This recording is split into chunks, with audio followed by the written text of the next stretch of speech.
Hello बच्चों, तो आज का हमारा क्वेश्चन है which is the correct structure of beta D glucopyranose. ठीक है, तो आपको option A B C D में chair structure of cyclohexane का आपको स्ट्रक्चर दिया गया है और उसमें से आपको बताना है कि बीटा डी ग्लूकोपाइरानोज इसमें से कौन सा होगा। तो बच्चों, सबसे पहले हमें पता होना चाहिए इसका की कंसेप्ट, यानी अगर आप जानते हैं इसका हैवर्थ प्रोजेक्शन किसका, बीटा डी ग्लूको पायरानोज, तो तब आप बता सकते हैं कि इसमें क्या होगा करेक्ट आंसर। तो ग्लूकोपाइरानोज में सबसे पहले आपको बनाना है एक पायरानोज स्ट्रक्चर, राइट। अब इसमें कार्बन नंबर 1 आपका right hand side of oxygen से शुरू होता है, तो ये है 1 2 3 4 5, और जो 6th कार्बन होता है वो ग्लूकोज का, वो 5th कार्बन के अप साइड पे होता है CH2OH। अब बाकी के इसमें OH और H's बना देते हैं, राइट। तो 4th साइड पे जो आपका OH है वो आपके बिलो द प्लेन होता है, ये अप, फिर रहता है अप डाउन, फिर OH रहता है डाउन, हाइड्रोजन अप, और फिर जो फर्स्ट कार्बन है यही आपका बीटा पोजीशन डिटरमाइन करता है, आपके एनोमर को डिटरमाइन करता है, इसलिए हम इसको बोलते हैं एनोमरिक कार्बन, राइट। क्योंकि इसका दूसरा जो फॉर्म होता है वो अगर आप उसमें अल्फा बनाना चाहो तो फिर से आपको सिर्फ ये फर्स्ट कार्बन पे OH की पोजीशन चेंज करनी है।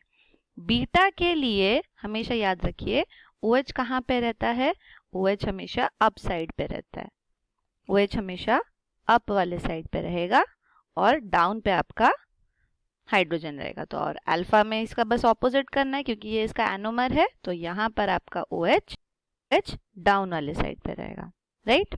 ओके, तो अब हमको यहाँ से डिटरमाइन करना है कि ये जो स्ट्रक्चर्स दिए हैं कहाँ पर आपको बीटा पोजीशन पे आपका OH ग्रुप अप पे मिलता है, राइट।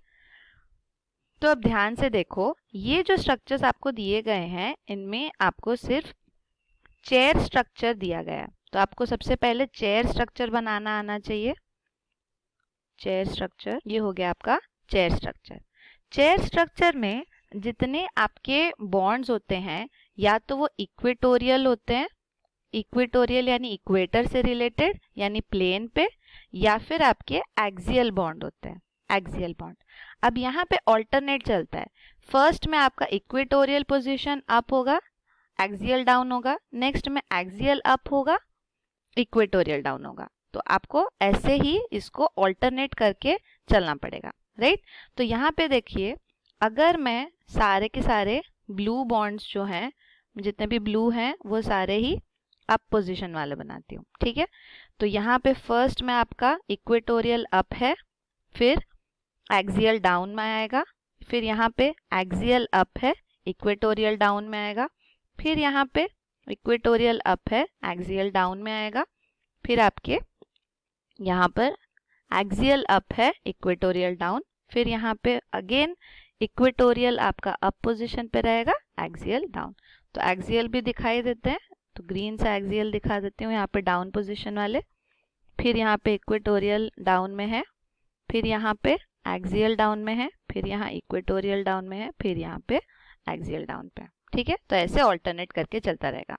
अब आपको बस यहाँ पे जो आपने बनाया था हैवर्थ प्रोजेक्शन, इसी चीज को इस टाइप में लिख के दिखाना है। तो बना सकते हैं हम, जितने भी डाउन पोजीशन वाले हैं उनको ग्रीन से बना देते हैं। तो देखो, फर्स्ट कार्बन पे आपका हाइड्रोजन डाउन पोजीशन पे, तो इधर पे बना देते हैं हाइड्रोजन को डाउन पोजीशन पे, राइट। फिर उसके बाद आपका डाउन पोजीशन पे कौन है, सेकेंड कार्बन पे OH डाउन पोजीशन पे है, तो यहाँ पे बनाएंगे OH। थर्ड वाले में आपका अगेन H डाउन पे है तो H आएगा, फोर्थ वाले में आपका OH डाउन पे है तो OH आएगा, और फिफ्थ वाले में अगेन आपका H डाउन पे है तो H आएगा, राइट। तो ब्लू बाकी के लिए बना देते हैं।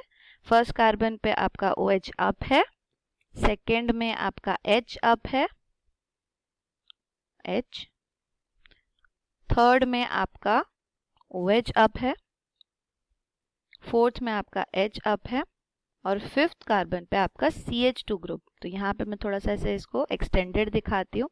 CH2OH ग्रुप, ये पूरा का पूरा ही अप पोजीशन पे। अब बस आपको इसी स्ट्रक्चर को मैच करना है आपके ऑप्शन से। तो ऑप्शंस में देख लेते हैं। OH अप पोजीशन पे कहाँ कहाँ पर है? सबसे पहले A, B और D में। तो इसीलिए ऑप्शन नंबर C तो पहले ही गलत हो जाता है, उसको कैंसिल आउट करते हैं। फिर आपको देखना है कि बाकी के OH जो हैं वो आपके ग्लूकोपाइरानोज के साथ मैच कर रहे हैं कि नहीं, राइट? तो आपके देखो सेकेंड कार्बन में, फर्स्ट कार्बन में आपने देखा सेकेंड कार्बन पे सब जगह OH आपके डाउन पोजीशन पे आना चाहिए। तो डाउन में B और D में तो है देखो, लेकिन D में नहीं है, सॉरी A और B में है, D में नहीं है। OH आपके अप पोजीशन पे, जो कि गलत है। तो इसीलिए ऑप्शन D कैंसिल हो जाता है। अब A और B के बीच में कंपेयर करते हैं।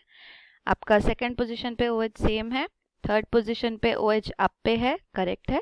फोर्थ पे भी, फोर्थ पे आपका OH कहाँ होना चाहिए बच्चे? डाउन में, यानी इक्वेटोर में। तो इक्वेटोर में ऑप्शन सिर्फ B में है, A में नहीं है। तो इसीलिए ऑप्शन A रॉन्ग होता है। Option B is your correct answer. देखो ऑप्शन B आपका OH इसमें मैच कर रहा है, राइट? तो option B is your correct answer. Hope you understood it well. Thank you.